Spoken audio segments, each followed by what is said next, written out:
Hello everyone, स्वागत है आपका हमारे प्यारे से चैनल बहन्स पढ़ाई में। आज हम करेंगे अपना चैप्टर। हाँ, अभी बताऊंगी कौन सा करेंगे, लेकिन इस चैप्टर के ना दो पार्ट्स हैं, पार्ट 1 और पार्ट 2। दोनों पार्ट हम इसी एक पर्टिकुलर वीडियो में करेंगे, ठीक है। सो आपने देखा होगा कि आपके घर का जो भी कचरा है, जो एक दिन में कलेक्ट होता है पूरे घर का, चाहे वो गीला है, सूखा है, रसोई का है, कहीं का भी है, वो सब आप डस्टबिन में डाल देते हो। उसको कलेक्ट करने के लिए बहुत सारे रैग पिकर्स होते हैं, ठीक है। आप उनको डेली सर्विस पे लगाते हो कि आप हर टाइम का जो मतलब हर डे का जो कूड़ा है वो आप लेके जाना, ठीक है। लेकिन कभी कभी आपने सोचा कि उनकी इस मतलब सिचुएशन कैसे हुई, वो रैग पिकर क्यों बने, और उनके लिए क्या चीज़ की वैल्यू होती होगी, वो क्या करना चाहते हैं, उन जो करना चाहते हैं उसमें क्या दिक्कतें आती हैं। कोई ऐसे करता है, मतलब किसी ने सर्वे करने की कोशिश की हो? नहीं ना, मोस्टली नहीं। हम सब अपने ही काम में बहुत बिजी रहते हैं, कोई एक दो इंसान शायद करता होगा। तो आज की इस स्टोरी में हम यही देखेंगे कि sometimes I find a rupee in a garbage. ये लॉ स्प्रिंग चैप्टर का पार्ट नंबर 1 है। इसमें क्या होता है, जो राइटर होती है ना, वो एक रैग पिकर बॉय से बात कर रही होती हैं, और उसके जो लेखिका ने या फिर जो ऑथर है उन्होंने क्या एक्सपीरियंस किया वो बताती है हमें स्टोरी में। बहुत मजा आएगा, थोड़ी हार्ट टचिंग सी है ये स्टोरी, ठीक है। और अगर आपको कोई भी डाउट है तो आप मुझे इंस्टाग्राम पे फॉलो करके डीएम कर सकते हो, और ये नोट्स चाहिए सुंदर सुंदर प्यारे प्यारे से तो आपको टेलीग्राम पे मिल जाएंगे, ठीक है। सो दोनों के लिंक आपको डिस्क्रिप्शन बॉक्स में मिल जाएगी। Let's begin. Okay, let's begin. So every morning जो राइटर होती है वो एक यंग रैग पिकर बॉय को देख रही होती है। क्या होता है, जो राइटर है ना, उनके घर के पास ही एक कूड़ादान होता है, ठीक है। और वहां पे जैसे बहुत सारा कूड़ा होता है, तो उस कूड़े को उठाने के लिए डेली कौन आता है, एक रैग पिकर बॉय आता है, और वो 14-15 साल का या फिर यंग ही होता है, ठीक है। सो राइटर जो होती है वो उस यंग रैग पिकर बॉय को डेली देखती है, और वो रैग पिकर बॉय उस कूड़े में से कुछ ढूंढ रहा होता है। ऐसा लग रहा होता है जैसे वो उस कूड़े में से सोना ढूंढ रहा हो। अब सोने का बेसिकली मतलब क्या होता है कि जैसे कूड़ा तो यूजलेस होता है, हमारे घर का बेकार सामान होता है, तभी तो हमने फेंका हुआ है, ठीक है। लेकिन वो उस तरीके से उस कूड़े में से शफल करता है ताकि उसे कुछ ऐसी चीज मिल जाए जो कि सोने के बराबर हो। एक्चुअली हमारे लिए तो किसी भी चीज की वैल्यू है नहीं, क्योंकि हमें तो हर चीज मोस्टली मिल जाती है। हमें पेंसिल चाहिए तो पेंसिल मिल जाती है, हमें पेन चाहिए तो पेन मिल जाता है। लेकिन ऐसे ही बहुत सारे बच्चे हैं जिनके नसीब में पेंसिल और पेन भी नहीं है, तो उनको उसकी ज्यादा वैल्यू होगी, हमें बहुत कम होगी, क्योंकि हमें तो मिल जाता है ना। सो ऐसे ही रैग पिकर बॉय के लिए बहुत सारी चीजें ऐसी थी जो उसको जिसकी उसको बहुत वैल्यू थी, वो उसको नहीं मिल सकती थी। और जो लोग बढ़िया फाइनेंस फैमिली से थे, वो उन सब चीजों को आराम से फेंक देते थे, और वो जो बच्चा था वो डेली कूड़े में से कुछ ना कुछ टटोलता था ताकि उसे कुछ गोल्ड जैसी चीज मिल जाए, मतलब बहुत अच्छी सी कोई भी चीज मिल जाए जो कि गोल्ड के समान है उसके लिए, है ना। सो उस बच्चे का नाम क्या था, साहिब। क्या नाम होता है उसका, साहिब। और उसका जो घर था वो ढाका में था। ढाका कहाँ पे है, बांग्लादेश में। एकदम बड़े हरे हरे भरे खेतों के बीचों में उसका घर हुआ करता था। और उस उन लोगों ने, उन रैग पिकर्स की फैमिली ने ढाका या फिर बांग्लादेश को बहुत साल पहले छोड़ दिया था, और अब तो उन्हें याद भी नहीं कि उनका घर कैसा दिखता था। उनकी मदर ने, हिज मदर टोल्ड हिम, साहेब की मम्मी ने साहेब को बताया था कि वहां पर बहुत ज्यादा तूफान आते थे, स्टॉर्म आते थे, जिसकी वजह से उनका जो घर था वो डिस्ट्रॉय हो गया और खेत भी उनके डिस्ट्रॉय हो गए। इसलिए उन्होंने ढाका बांग्लादेश को छोड़ दिया, और अब वो शहरों में जाके बस गए हैं ताकि वो गोल्ड की खोज कर सके, है ना। मतलब कुछ वैल्यूएबल आइटम्स की खोज कर सके। तो राइटर कहती हैं, looking for gold in a big city.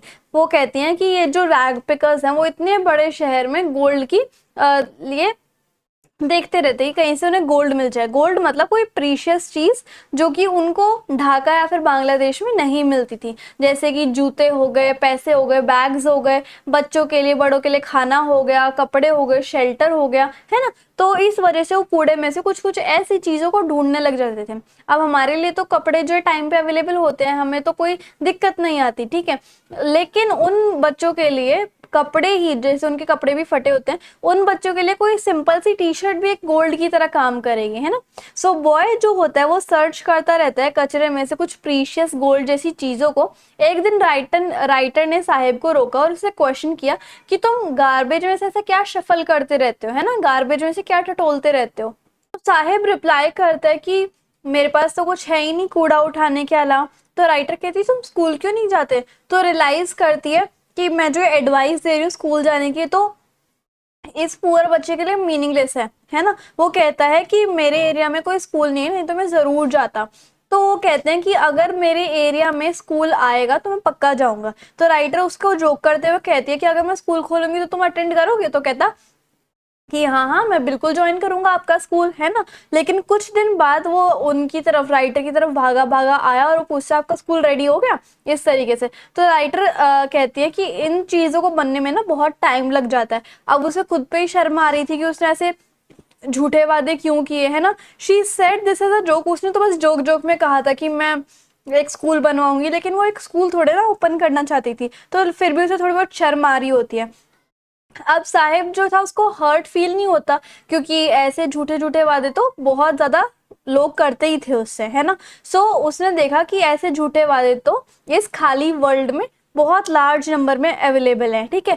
अब मेरे सामने ही देख लो कितने ज्यादा फॉल्स प्रोमिसेस सराउंडेड है ना।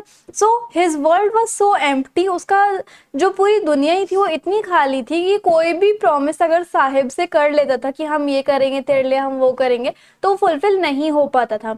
अब राइटर जो है साहिब को कुछ महीनों से जानती थी। सो राइटर उससे पूछती है कि तुम्हारा नाम क्या है? तो रिप्लाई करता है मेरा नाम है साहिब ए अलाम, ठीक है। राइटर थॉट कि the boy did not know the meaning of his name if he come to know his name meant. तो राइटर सोचते हैं कि इस बच्चे को अपने नाम का मतलब नहीं पता, इस बच्चे के नाम का तो मतलब क्या है, ये यूनिवर्स का लॉर्ड है। और अगर इसे बात पता चल जाएगी ना कि मेरे नाम का ये मतलब है, तो उसे खुद को ही बिलीव नहीं होता कि मेरे नाम का मतलब ये है, इस टाइप से। His name was opposite to his life, जैसा उसका नाम का मतलब है और उसकी जैसी लाइफ है, दोनों ही एक दूसरे से अपोजिट है ना।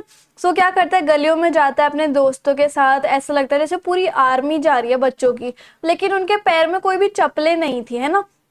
मॉर्निंग में जाते हैं, मॉर्निंग में वो सबको दिखाई देते हैं जैसे मॉर्निंग बर्ड्स होती हैं, लेकिन वो दोपहर होते ही गायब हो जाते हैं। राइटर रिकॉग्नाइज सबको थोड़े टाइम से ऑब्जर्व कर रही थी, रिकॉग्नाइज कर रही थी, कुछ पास्ट मंथ से देखे जा रही थी। अब राइटर ने एक से पूछा उनमें से कि तुम चप्पल क्यों नहीं पहनते हो? तो बॉय सिंपली रिप्लाई करता है कि मेरी मम्मी अलमारी से ऊपर ऊपर रखी हुई है चप्पलें, अलमारी से नीचे ही नहीं उतारती वो। अब मैं तो इतने छोटे हाइट का हूँ, मैं कैसे लूंगा उन्हें, है ना, तो मैं पहनता ही नहीं हूँ। दूसरे बॉय ने एक पैर में दूसरा शूज पहना होता है, एक में दूसरा शूज पहना होता है।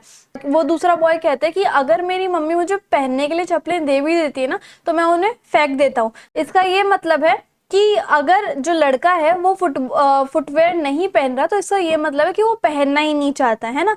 तो राइटर जो है वो दूसरे बॉय से पूछती है कि अच्छा अगर तुम पहनना ही नहीं चाहते, अगर तुम्हारी मम्मी तुम्हें दे भी देती है और तुम फेंक देते हो उन्हें निकाल के, तो तुमने एक पैर में अलग अलग शूज क्यों पहन रखे और दूसरे में क्यों? अब वो इस बात का रिप्लाई नहीं करता और अपने फीट को छुपा लेता है, ठीक है। और थर्ड बॉय पूछता है कि दैट उसे बहुत ज्यादा वेट है, और थर्ड बॉय कहते हैं कि मुझे तो बहुत वेट है कि मुझे एक पेयर ऑफ शूज मिल जाए, क्योंकि मेरे पास तो शूज है ही नहीं। राइटर जो है वो एक एग्जाम्पल लेती है जूतों का, ताकि उन बॉयज की कंडीशन को हाईलाइट कर सके रीडर्स को। वो कहती हैं कि वो गार्बेज के डंप को ऐसे टटोलते इसलिए ताकि वो कुछ प्रीशियस चीजें ढूंढ पाए। वो कहती है कि मैं जो हूँ अलग अलग कंट्रीज के अलग अलग पार्ट में ट्रैवल करती रहती है, और मैंने बहुत सारे बच्चों को देखा है जो बिना चप्पलों के घूमते रहते हैं, शहरों में भी और गाँव में भी। They responded that they are barefoot, वो रिप्लाई करते हैं ये सारी बातें सुन के राइटर की, कहते हैं कि देवर बेयर फुट, कि हाँ बेशक हम बिना चप्पलों के घूमते रहते हैं। इसका मतलब ये नहीं कि हमारे पास पैसा नहीं है कि हम फुटवेयर खरीद सके, बट बेसिकली हमारा ट्रेडिशन है कि हम चप्पल नहीं पहनते। तो राइटर थोड़ा सोचते हैं इस बारे में और कंक्लूड करती हैं कि बेसिकली ये कोई ट्रेडिशन नहीं है, अंदर ही अंदर सोचते हैं, ये बस एक एक्सक्यूज है, ये बस एक बहाना है कि ये फैक्ट हाइड कर रहे हैं कि वो इतने ज्यादा गरीब हैं कि वो फुटवेयर भी नहीं खरीद सकते। तो राइटर समझ जाती है, लेकिन बच्चे अपनी हालत जो है नहीं बताना चाहते, है ना। सो राइटर जो है वो एक स्टोरी सुना रही होती है, स्टोरी के बारे में सुना रही होती है, नरेट करती है अपने रीडर्स को कि एक मैन था यूडीपी से। कर्नाटका में एक टाउन है जिसका नाम है यूडीपी, और वहां पे एक मैन था और उस मैन ने राइटर को एक कहानी सुनाई थी। अब क्या होता है, when he was a young boy, जो राइटर को कहानी सुना रहा था, यूडीपी का इंसान। वो जब यंग बॉय था तब वो अपने स्कूल में जाता था वॉक करता करता। रास्ते में एक टेम्पल आता था जहाँ पर उसके पापा पंडित की तरह काम करते थे। वो उस रास्ते में स्टॉप करता था और गॉड को प्रे करता था कि मुझे एक जोड़ी जूते दिला दिए जाएं। आफ्टर 30 ईयर्स जब राइटर दोबारा उसी जगह जाती है, उसी टाउन में, उसी टेम्पल के पास, अब जो प्लेस थी वो बिल्कुल ही खाली होती थी। नए पंडित रहते थे टेम्पल के पीछे। प्लास्टिक चेयर्स थी वहां पे रेड और वाइट कलर की। एक यंग बॉय भागा भागा आता है। उसने ग्रे कलर के शूज पहने होते हैं, स्कूल की यूनिफॉर्म, सॉक्स, शूज पहने होते हैं। एक स्कूल बैग भी होता है उसके शोल्डर्स पे, और वो स्कूल बैग को मतलब उतार देता है और बेड पे फेंक देता है और भाग जाता है। राइटर कहती हैं कि अब मतलब पहले के जमाने में जो पंडित की हालत होती थी, अब उससे बेटर हो गई है फाइनेंशियल पोजीशन टेम्पल के पंडित की। और 30 सालों में काफी ज्यादा फाइनेंशियल पोजीशन इंप्रूव हो गया। अब कम से कम पंडित जो है अपने बच्चों के लिए शूज अफोर्ड कर सकते हैं।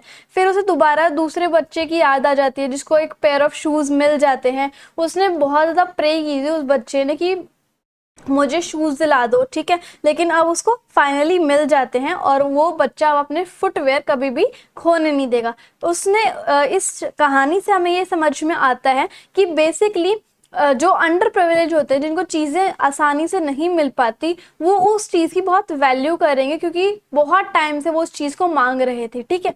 अब राइटर डिस्क्राइब करती हैं वो वाला एरिया जहाँ पर ये रैग पिकर बॉयज रहते हैं।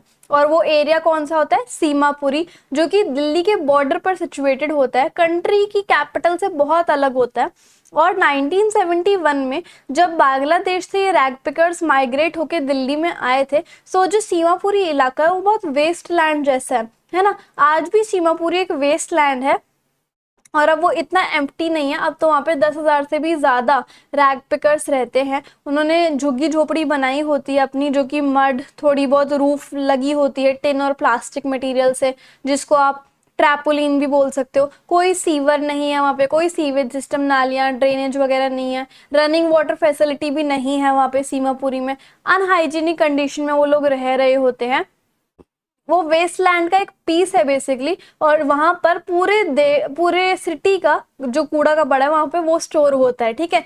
अब ये जो लोग हैं रैग पिकर्स, वो वहां पर सीमापुरी में इलीगली रहते हैं। रैग पिकर्स जो हैं वो सीमापुरी में इलीगली 30 सालों से रह रहे हैं बेसिकली। और उन्होंने उस जगह को घेर लिया है गवर्नमेंट की परमिशन के बिना। अब जो पॉलिटिशियन होते हैं उस एरिया के, वो उनको ration card, voter ID card दे देते हैं, है ना, और फैमिली को ग्रोसरी दे जाते हैं राशन कार्ड की हेल्प से। और रिटर्न में उनको वोट चाहिए होती है, किनको? पॉलिटिशियन को, उनसे, ठीक है।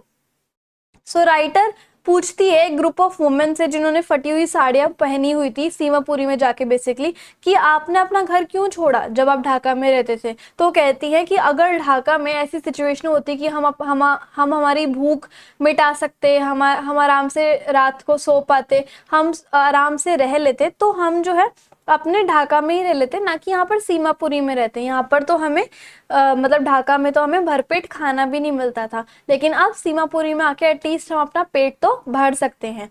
सो ये जो लोग हैं ये सर्च करते रहते हैं फूड को, और जब भी उन्हें फूड मिलता है तो वो फूड खा लेते हैं, टेम्परेरी होम सेटअप कर लेते हैं और रहना स्टार्ट कर देते हैं। इनके बच्चे भी धीरे धीरे बड़े होते रहते हैं। They also started helping their parents, वो भी अपने पेरेंट्स की हेल्प कर पाते ताकि सबके सब सर्वाइव कर सकें।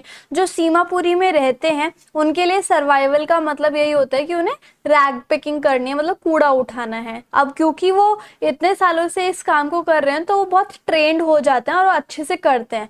अब रैग पिकर्स के लिए जो कबाड़ा होता है, जो कूड़ा कबाड़ा होता है, वो एकदम गोल्ड की तरह प्रीशियस होता है। अब ये जो फैमिली है ये कूड़ेदान को ढूंढती रहती है और वो सोचते हैं कि यहाँ पे कुछ ना कुछ तो ऐसा मिलेगा जो हमारे काम की चीज होगी, चाहे वो फटी हुई साड़ियाँ हैं, कपड़े हैं, कुछ खाने का है, या फिर कुछ भी ऐसी चीजें जो हमारे सर्वाइवल के लिए काम आएंगी। अब साहेब बहुत खुश था क्योंकि उसे कभी कभी कबाड़े में 1 रुपया मिल गया, कभी 10 रुपए का नोट मिल गया, उसे कभी कभी तो सिल्वर कॉइन भी मिल जाता है, ठीक है। सो वो कुछ ना कुछ ऐसे सर्च करता रहता है कि हाँ मुझे कुछ ना कुछ अच्छी चीजें और मिल सकती हैं। For the children the garbage dump was a means of fulfilling their dreams. बच्चों के लिए गार्बेज डंप इस तरीके से हो गया कि उनके जो ड्रीम्स हैं वो पूरे हो जाएंगे और उनके पेरेंट्स के भी जो सर्वाइवल के लिए वो ढूंढते रहते हैं वो भी पूरा हो जाएगा। एक विंटर की मॉर्निंग को राइटर जो है साहिब को अचानक से देखती है कि वो क्लब के ऐसे फेंसेस के पास में खड़ा हुआ है। वो एक टेनिस गेम देख रहा होता है उस क्लब में, जो कि दो यंग मैन खेल रहे होते हैं। साहिब को वो गेम बहुत पसंद आता है लेकिन वो उसे खेल नहीं पाता है ना। सो उसने राइटर को बोला कि मैं जो हूँ क्लब के अंदर जाना चाहता हूँ बट ये क्लोज है और मैं नहीं जा सकता इस क्लब के अंदर, लेकिन कभी कभी सिक्योरिटी जो गार्ड होते हैं वो मुझे झूले झूलने की परमिशन दे देते हैं यहाँ पे, है ना। तो राइटर ने देखा कि साहिब तो अब एक टेनिस शूज जो है वो पहनना होता है ना, लेकिन वो उसके ड्रेस के साथ मैच नहीं कर रहे होते, वो फटे हुए जूते होते हैं और फेडेड होते हैं। सो राइटर को बताता है कि एक्चुअल में मैंने शूज कहीं से कूड़े में से नहीं उठाए, ये मुझे किसी ने दिए हैं, है ना। लेकिन वो फिर भी समझ जाते हैं कि ये पक्का इसने कूड़े में से उठाए होंगे, ठीक है। दे मस्ट हैव बीन, वो किसी रिच फैमिली के लड़के ने फेंक दिए होंगे कूड़े कबाड़े में वो जूते, और उसके बाद अब उन जूतों को कौन यूज कर रहा है, साहिब, ठीक है। प्रोबेबली उन जूतों में एक या दो होल्स होंगे जिसकी वजह से वो रिच क्लास फैमिली का लड़का उसे पहन नहीं पाया होगा। तो साहिब को इस चीज से कोई फर्क नहीं पड़ता कि उसमें एक या दो होल्स हैं, बट उसके लिए तो ये फायदा ही है कि वो खरीद तो सकता नहीं है तो वो किसी और के पहन ले, ठीक है। अब नंगे पैर चलने से तो अच्छा ही है कि वो एक या दो होल वाले शूज को ही पहन ले, और ये जूते मिलना उसके लिए किसी ड्रीम पूरा होने से कम नहीं था। Although due to garbage dump, साहिब मतलब गार्बेज डंप की वजह से, कूड़ेदान की वजह से उसका जो ड्रीम था जूते पहनने का, कम से कम वो तो पूरा हो गया, लेकिन टेनिस खेलने का सपना उसका पूरा नहीं हो पाया। सो एक मॉर्निंग अचानक से क्या होता है, राइटर जो है वो साहिब को दोबारा से मिलती है। साहिब जो है वो एक मिल्क बूथ की तरफ, मतलब मदर डेयरी की तरफ जा रहा होता है। उसके पास एक स्टील का कंटेनर होता है। वो उसको बताता है कि अब मुझे एक अच्छी सी जॉब मिल गई है टी स्टॉल के पास ही। वो मुझे 800 रुपये देते हैं मंथ में और मुझे खाना भी दे देते हैं। राइटर पूछती है कि क्या तुम्हें अपनी जॉब पसंद आई, क्योंकि साहिब के मुंह पे अब वो केयर फ्री वाला लुक नहीं था। अब साहिब जो है वो किसी के अंडर काम कर रहा था और वो अपने मास्टर का कंटेनर भी कैरी कर रहा होता है, तो अब उसके ऊपर एक रिस्पॉन्सिबिलिटी आ गई उसके कंधों की, तो अब वो इतना केयरलेस केयर फ्री नहीं होता। पहले तो रैग पिकर था, अपनी मर्जी का मालिक था, लेकिन साहिब अपना खुद का बैग उठाता था, अपना खुद का मास्टर था, खुद का बॉस था। लेकिन अब वो किसी और के अंडर काम करने लग गया तो अब वो खुद का बॉस नहीं रहा है। तो पूछते क्या तुम्हें अपनी जॉब पसंद आई, क्योंकि अब उसके चेहरे पे वो फ्री वाली फीलिंग नहीं थी। तो ये होता है हमारा पार्ट 2। अब हम स्टार्ट करेंगे अपना पार्ट नंबर अब हम स्टार्ट करेंगे अपना part number 2, which is I want to drive a car. ये भी बहुत इंटरेस्टिंग है।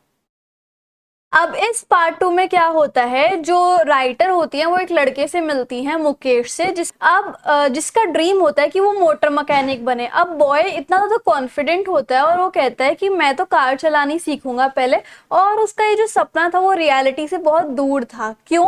वैसे तो बॉय काफी कॉन्फिडेंट था और उसने बेशक जो उसके ऊपर सोशल प्रेशर थे उससे फाइट करना भी बंद कर दिया, फिर भी वो कॉन्फिडेंट था, अपने ड्रीम को एस्पायर करने का दम रखता था। वो बॉय जो है फिरोजाबाद में रहता है, और फिरोजाबाद एक ऐसी जगह है जहां पर कांच की बैंगल्स बनती हैं, ठीक है। राइटर को ऐसा लगा कि वो जो लड़के की ड्रीम है कि उसे मोटर मैकेनिक बनना है, वो बेसिकली फिरोजाबाद की जो रहन सहन है उससे काफी परे है, ठीक है। अब क्या होता है, फिरोजाबाद जो गांव है उसकी हर फैमिली जो है ना कांच की बैंगल्स बनाने में इन्वॉल्व रहती है। बेसिकली वो ग्लास बैंगल इंडस्ट्री है फिरोजाबाद, और सारी फैमिली जितने भी बड़े हैं, बुजुर्ग हैं, बच्चे हैं, वुमेन्स है, सारे के सारे लोग ग्लास बैंगल इंडस्ट्री में लगे हुए हैं। और जितने भी न्यू जनरेशन है, चाहे कोई भी जनरेशन है, हर एक को वही काम करना पड़ता है क्योंकि वो सोशल प्रेशर होता है, ठीक है।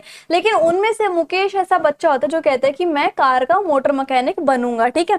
वो कहते हैं कि फिरोजाबाद जो है इंडिया का मेन टाउन है जहां पर कांच की बैंगल्स बनती है। फैमिली जो है वो बड़े बड़े गर्म गर्म भट्टों में काम करती हैं, ग्लास को वेल्ड करते हैं, और बैंगल्स बहुत सदियों से बनाते आ रहे हैं वो जनरेशन में।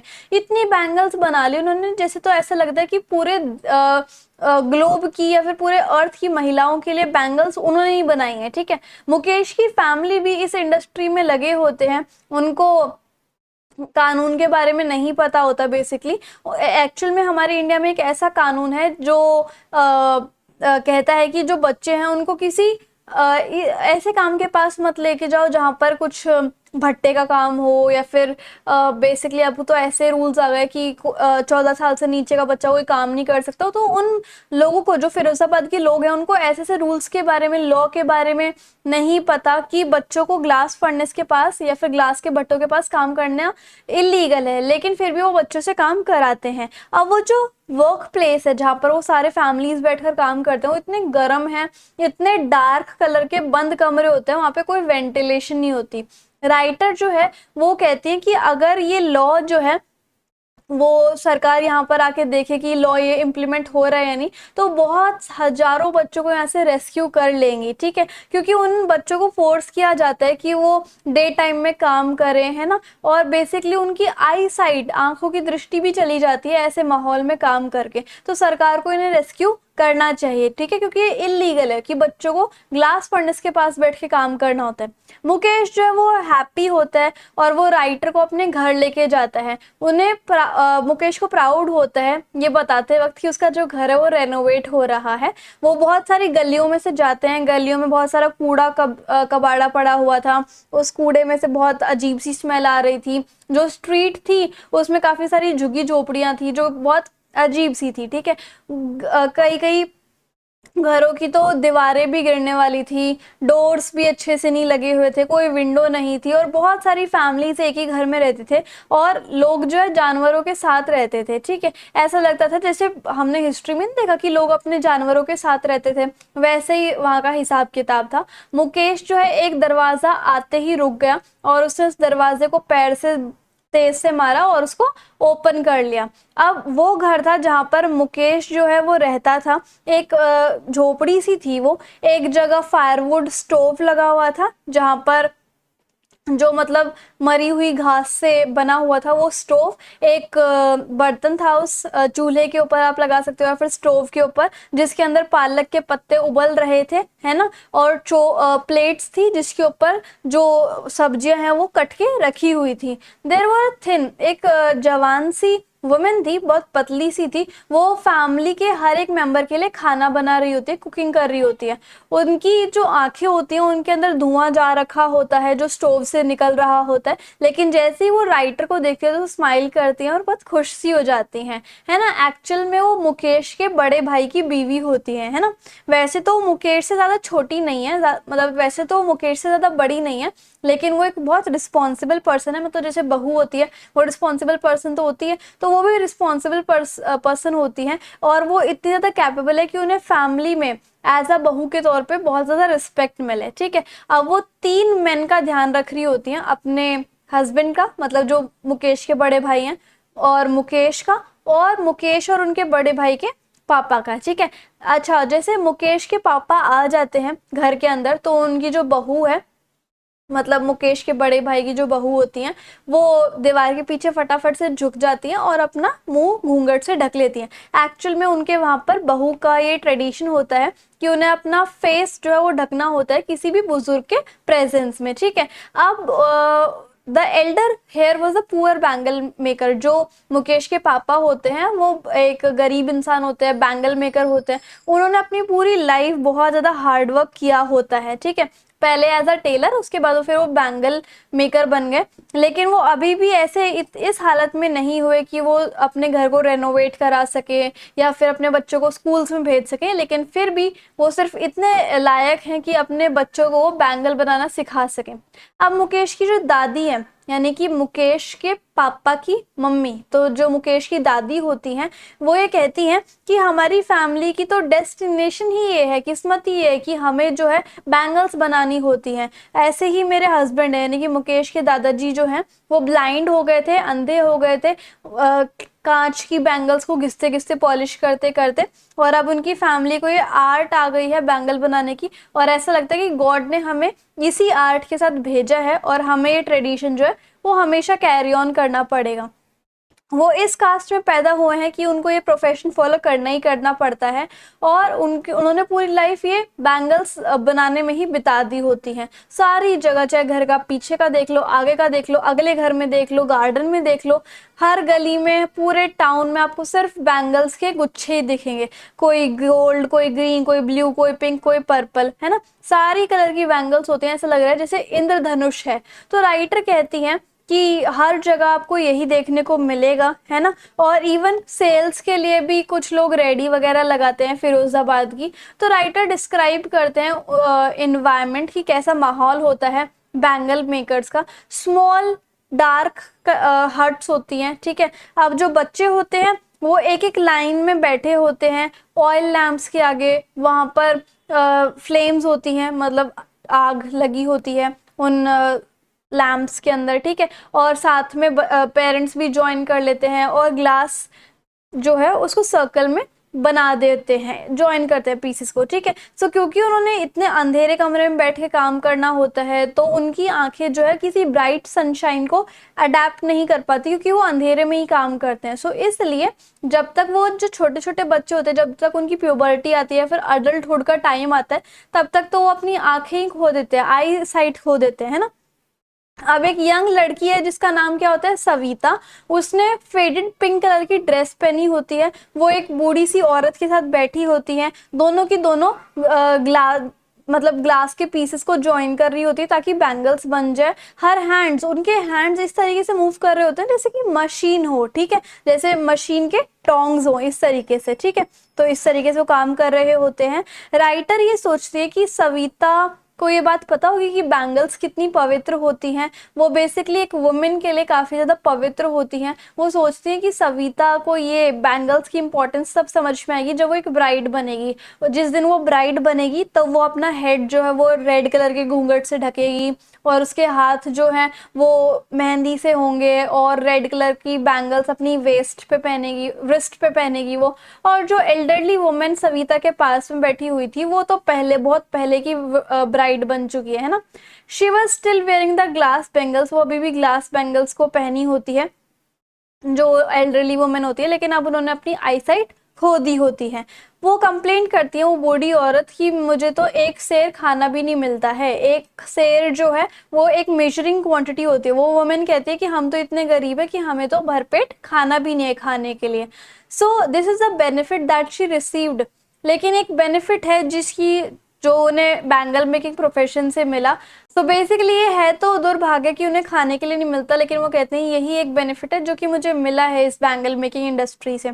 अब जो वुमेन का हस्बैंड होता है, उनकी एक फ्लोइंग बियर्ड होती है, मतलब ऐसे फ्लो करती हुई बियर्ड होती है। उन्हें कुछ आता ही नहीं है बैंगल बनाने के अलावा। उन्हें तो बस ये आता है, all that he has been able to accomplish is to make a house for his family. लेकिन उन्होंने कम से कम इतना कर लिया कि वो अपनी फैमिली के लिए घर बना सकते हैं, ठीक है। This problem was prevalent in over home. सारे के सारे फिरोजाबाद के घरों में यही दिक्कत है कि उन्हें सिर्फ यही सेम प्रोफेशन कैरी ऑन करने के लिए मिलता है। उन्हें बैंगल मेकिंग से अलावा और कुछ आता ही नहीं है, और उन बैंगल मेकिंग करने के बाद भी उनके पास इतना भी नहीं है कि वो एक टाइम, मतलब अच्छे से खाना खा सकें।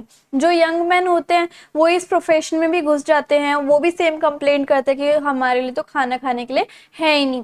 ऐसे समय बीतता गया, उनकी इम्प्रूवमेंट में कोई कंडीशन, उनकी कंडीशन में कोई इम्प्रूवमेंट नहीं है। वो हार्डवर्क कर रहे इतने सालों से, लेकिन फिर भी वो कुछ और बनने का सोच भी नहीं पाते, क्योंकि उन्हें सिर्फ यही कला आती है। तो राइटर सजेस्ट कहते हैं कि तुम एक कोऑपरेटिव बनाओ, सारे लोग आपस में मिल जाओ। वो क्या करती हैं, यंग मैन के ग्रुप को इकट्ठा करती है, उनसे बात करती है। तो बताते हैं कि बहुत सारे बिचौलिया हैं यहाँ पर, मिडिल मैन है, बहुत क्रूअल है। वो हम सभी बड़ों को ट्रैप कर लेता है। वो कहते हैं कि अगर तुमने इस ग्लास मेकिंग के अलावा, मतलब बैंगल मेकिंग के अलावा कुछ और करने की कोशिश की, तो हम तुम्हारे घर से घसीट लेके जाएंगे पुलिस थाने में, तुम्हें बहुत पीटेंगे और जेल में बंद कर देंगे, ठीक है।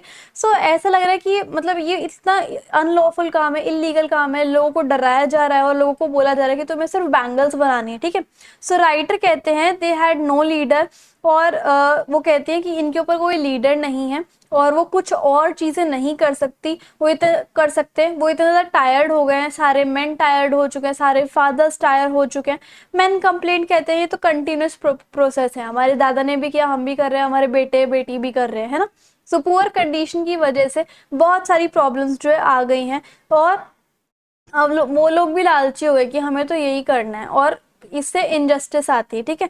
राइटर जो है वो कहती हैं कि दो अलग अलग वर्ल्ड बन चुके हैं ये। एक तो ऐसी फैमिलीज है जहाँ पर सिर्फ गरीबी ही गरीबी है और उनको प्रेशर है कि हमें तो ये पुराना बिजनेस ही संभालना पड़ेगा, क्योंकि वो इस कास्ट में पैदा हुए हैं कि उन्हें पैदा होते ही ये काम करना है, ठीक है। और दूसरा एक ऐसा वर्ल्ड बन चुका है जो money lenders, middleman, policeman, law keepers, government official, politician का एक साइकिल बन चुका है जो इन फैमिलीज के ऊपर प्रेशर डालते हैं, ठीक है। सो ये दोनों वर्ल्ड्स के कारण यंग बॉय को अपने फैमिली के ट्रेडिशन फॉलो करने पड़ते हैं। यंग बॉय जो है इस प्रोफेशन में घुस जाते हैं और फिर वही उस जो बहुत जंजाल है, साइकिल है, उसको उसके अंदर वो ट्रैप हो जाते हैं। बाद में उनको ये चीज़ समझ भी नहीं आती है, ठीक है। If they did anything else, अगर उन्होंने कुछ और चीज़ करने की कोशिश की तो वो इन दोनों वर्ल्ड को, पॉलिटिशियन के वर्ल्ड को और अपनी फैमिली के सोशल प्रेशर को चैलेंज कर रहे होते हैं ना। The boy had not been reared up be bold. अब बॉय जो है वो इतने ज़्यादा स्ट्रांग नहीं होते हैं, शुरू से ही इतने ज़्यादा बहादुर नहीं होते कि वो सिस्टम के अगेंस्ट जा सकें। सो राइटर जो है वो बहुत खुश होते हैं मुकेश के अंदर ये स्पार्क देख के। मतलब बेसिकली सारे बच्चे तो अपने ट्रेडिशन को ही फॉलो करते हैं, लेकिन मुकेश का ये सपना था कि वो मोटर मैकेनिक बनेगा, है ना। वो गैराज जाना चाहता है, ड्राइव करना सीखना चाहता है, मोटर मैकेनिक की जॉब को सीखना चाहता है। सो मुकेश के अंदर एक अलग स्पार्क है। राइटर पूछती है कि तुम्हारे घर से गैराज कितनी दूर है, तो मुकेश जो है वो कहता है कि मैं तो पैदल पैदल चला जाता हूँ वहां तक, ठीक है। सो वो पूछती है उस मुकेश से कि क्या तुम्हारा सपना है प्लेन्स को उड़ाने का। तो बॉय जो वो साइलेंट हो जाता है और उसने मना कर दिया, क्योंकि उसे कुछ पता ही नहीं है प्लेन्स के बारे में। फिरोजाबाद के ऊपर से बहुत रेयर ही कोई प्लेन उड़ता होगा, ठीक है। उसने सिर्फ कार्स देखी हैं फिरोजाबाद के पास, तो इसलिए उसका ड्रीम सिर्फ कार तक का ही है, ठीक है। तो इस तरीके से हमारा पार्ट 2 एंड पार्ट 1 दोनों खत्म हो जाते हैं। आई होप आपको मेरे पढ़ाने का तरीका और वीडियो काफ़ी अच्छी लगी होगी। इंस्टाग्राम एंड टेलीग्राम पे ज़रूर फॉलो कर लेना। So if you like the video and the explanation then please do like, share, comment and subscribe the channel. Thank you so much.